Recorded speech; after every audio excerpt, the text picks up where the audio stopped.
This video has been dubbed and subtitled into several languages. On most devices, you can call up YouTube settings and switch between them. And if you do, you'll find that outside the original language, English, the words in the subtitles and dubbing often don't match, which happens a lot, mostly in professional TV shows, and it can be frustrating for those of us who like to listen, but also use subtitles.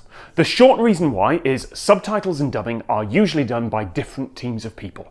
But to answer why that happens, I need to take you on a journey that's going to involve geese, a roller coaster, and this advert. This video is sponsored by NordVPN. That's not a joke, this video is actually sponsored by NordVPN, who have been very useful as I've been travelling around. Visit nordvpn.com/TomScott to find the best deal they're offering right now. Now, in most of the languages that advert was translated into, the subtitles and dubbing pretty much match. In French, Spanish and Portuguese, the word order is roughly the same as in English, and it's a simple translation. But in the most obvious Hindi translation, the company name sits in the middle of the sentence, and standard practice for modern professional dubbing is to match lip movements as closely as possible. Now, there is a way to rephrase the sentence in Hindi so that the company name sits at the end. The dubbing team chose that option, and the lip movements pretty much match. But the subtitling team didn't see any reason to do that, and so the lines are different. In Japanese, which has the same problem, the dubbing team instead found a translation where the lip movements look close enough.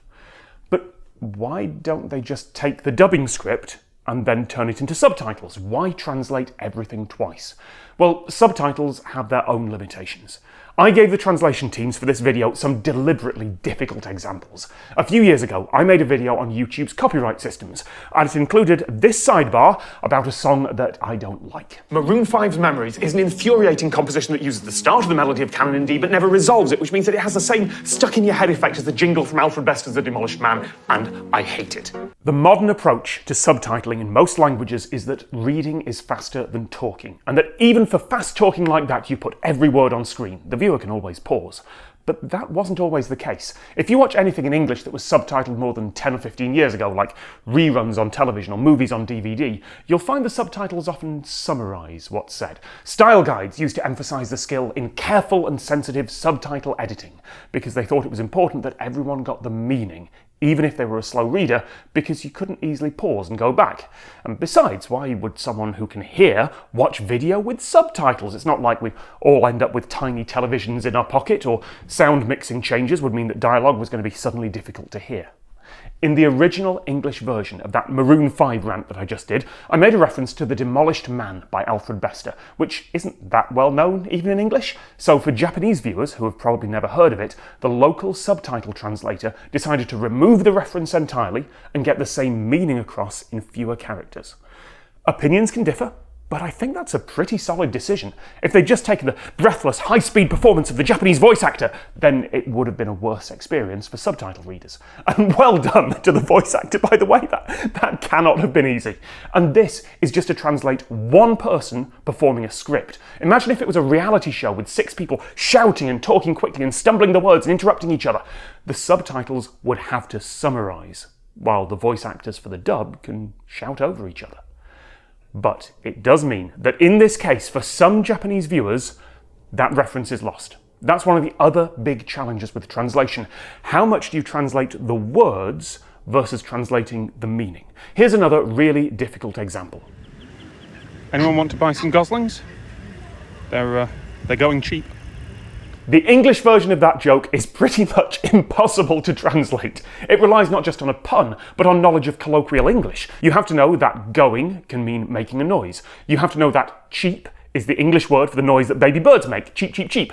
And you have to know that going cheap, spelled differently, is slang for on sale at a good price. I loved seeing the responses from the translators on this example. A couple of folks translated it word for word and just gave up on the joke. Fair enough. But I do want to highlight a couple of them. The Portuguese subtitle and dubbing teams came up with the same joke, and so did the Spanish subtitler. Ganso in both languages means goose, and cansado means tired, so they combined them into the word gansado, and now I'm asking if anyone wants the goslings because I'm goose/tired of them? Brilliant. And both the French and Spanish dubbing teams came up with their own puns, based on their language's words for bird noises, because yes, the sounds that animals are said to make differ in each language. And I love this. This is translating meaning and intent, not just words. In case you're wondering, I did try several AI translation tools, as well as just asking large language model to translate this stuff. And as of right now, as of 2023, capturing that nuance, that meaning, that performance, definitely still requires humans. At least for the goose clip, the translators didn't have to match my lips, but they did have to match the goose's honk, because I talked over it. So they had to go to another bit of the video that you didn't see, copy and paste the background noise and a different goose honk from there, and synchronize them up. Someone had to lip sync a goose. Beak sync, actually. They don't have lips. I don't think they have lips. All of which comes together for this example. Last year, I made a video where I tried to get over my phobia of roller coasters. And spoiler, I did. And just after my terror changed to joy on a ride called Nemesis, I shouted this. Yeah! Yes! Have it! The original English is have it. How on earth do you translate have it? It's got no literal meaning, and more than that, it's kind of obscure slang. Different people in different parts of Britain might use it for different things, and it's almost impossible to Google. In my context, it's a cry of excitement, triumph, adrenaline, encouragement, success. It's the sort of thing that you might yell after your team scores a goal, or to cheer on your friend after they've successfully downed 2 pints of lager back to back. It feels very male, very drunken lad's night out. I did pass a note with all that context onto the translators, but for many productions, they won't be working with notes. They'll only have the original show and maybe the script if there is one. So here is that cry in all the video's languages. C'est lourd! Isso! Vamos lá! Yatta yo! Saiko! Sí! A huevo! Yes! Yeah, bud! Yes! Subtitling teams have their choice of any word or phrase, but they have to fit the words on the screen. Dubbing teams can get their voice actors to emote in the studio as much as possible, but the lip movements have to match. That's why subtitles and dubbing differ. And if you want a perfect example of that, this advert has also been translated into 5 languages, and no matter which one you speak, you can push NordVPN's magic Quick Connect button, and your phone and computer can pretend they're in any one of around 60 countries, from Albania to Vietnam.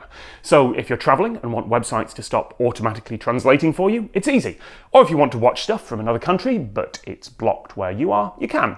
Just check the streaming service's terms and conditions first. NordVPN works on Windows, Linux, Mac, iOS and Android, up to 6 devices at the same time, and there's a 30-day money-back guarantee. So if you're not sure, try it anyway. When I first used it, I thought I'd only use it occasionally, but over the last year, it really has come in handy for me, time after time after time. I keep endorsing NordVPN because it keeps being a thing I actually use. You can go to nordvpn.com/TomScott or scan the QR code for the best deal they're offering right now, even if you're watching this in the future. I think that worked. Lovely.